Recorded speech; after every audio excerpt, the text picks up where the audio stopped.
ಗೊತ್ತಾಗಬೇಕಲ್ಲ, ಆಯೋಜಕರದು ಸಂಘಟಕರದು ಎಂಥ ಪರಿಸ್ಥಿತಿ ಅನ್ನೋದು ನಮ್ಗೆ ಗೊತ್ತಾಗ್ತದೆ. ನಮ್ಮೆಲ್ಲ ಜೀವನದ ಅನುಭವಗಳು ನಮ್ಗೆ ಇರಬೇಕು.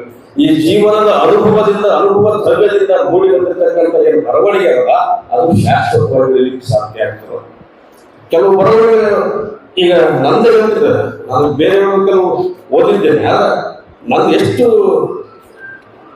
ಆತ್ಮಾವಲೋಕನೆ ಏನಂದ್ರೆ, ಒಬ್ಬ ಪತ್ರಕರ್ತನಾಗಿ ಈ ಪತ್ರಿಕೆಯಲ್ಲಿ ಕೆಲಸ ಮಾಡೋ ಹೊತ್ನಾಗ ನಾನು ಎಷ್ಟು ಮಂದಿ ಗೋಳು ಮುರಿದೆ, ಎಷ್ಟು ಮಂದಿಗೆ ಮೋಸ ಮಾಡಿದೆ, ಯಾರನ್ನು ಕೆಳಗೆ ಹಾಕಿದೆ ಅಂತ ಯೋಚನೆ ಮಾಡೋಣ.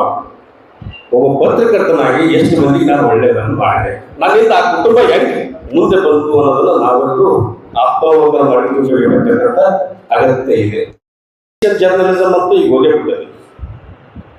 ತನಿಖಾ ವರದಿಗಳಿಂದ ಬಾಟ್ಲಿಂಗ್ ಹಗರಣ, ರೇವಜಿತ್ ಹಗರಣ, ಲಂಕೇಶ್ವರ ಮನೆಗೆ ಬಂದಿದ್ದರು. ನಮ್ಮ ತಂದೆಯವರ ಪತ್ರಿಕೆಯಲ್ಲಿ ಲಂಕೇಶ, ತೇಜಸ್ವಿ, ಕೆ ರಾಮದಾಸ್ ಅವರೆಲ್ಲ ಬಂದಿದ್ದರು, ರವೀಂದ್ರ ರೇಷ್ಮೆ. ಸಿಂಪಲ್ ಭಾಳ. ಮತ್ತು ಏನು ಮಾತಾಡ್ತಿರಲ್ಲ, ಜಾಸ್ತಿ ಮಾತಾಡ್ತದೆ ಲಂಕೇಶ್. ಬರವಣಿಗೆ ನೋಡಿದ್ರೆ ಬೆಂಕಿ ಗಂಡ ಹಚ್ತಿರ್ತದೆ. ಈ ಸಲ ಇವ್ರನ್ನ ಕಳಿಸಿದ್ರು, ಮನೆಗೆ ಕಳಿಸ್ತಿದ್ರು. ಈ ಸಲ ಇವ್ರು ತೊಗೊಂಡ್ಬರಿದ್ರು, ತೊಗೊಂಡ್ಬರ್ಬೋದು. ಹೀಗಾಗಿ ನನಗೂ ಸ್ವಲ್ಪ ಎಡವಟ್ಟತನ ಯಾಕೆ ಬಂದ್ರೆ ಆ ಲಂಕೇಶನ್ನು ಓದಿಕೊಂಡಿರೋದ್ರಿಂದ, ಆತ್ಮ ಸಹಜವಾಗಿ ನಮ್ಮ ಮನೆ ಇರೋದ್ರಿಂದ ಸ್ವಲ್ಪ ಎಲ್ಲರಿಗೂ ಸ್ವಲ್ಪ ಹೊರಟು ಅನಿಸ್ಬೋದು. ಆದರೆ ನಾನು ಇವಾಗಲೂ ಹಂಗಿಲ್ಲ. ಯಾಕಿಲ್ಲ ಅಂದರೆ ಭಾಳ ಜನ ನನ್ನ ಸಮೀಪ ಬಂದ್ರೆ ಗೊತ್ತಾಗ್ಬಿಡ್ತದೆ. ನಮ್ಮ ರೆಡ್ಡಿ ಜೋಶಿ ಅವರೆಲ್ಲ ಬೈತಿರ್ತೀನಿ ಚರ್ಚರ.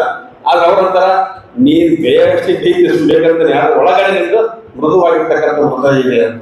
ಒಬ್ಬ ಮನುಷ್ಯರಿಗೆ ಇರಬೇಕಾದಂಥ ಮೃದುವಾದ ಹೃದಯ, ಪತ್ರಕರ್ತರಿಗೆ ಮುಖ್ಯವಾಗಿರಬೇಕಾದಂಥ ವಿನಯ.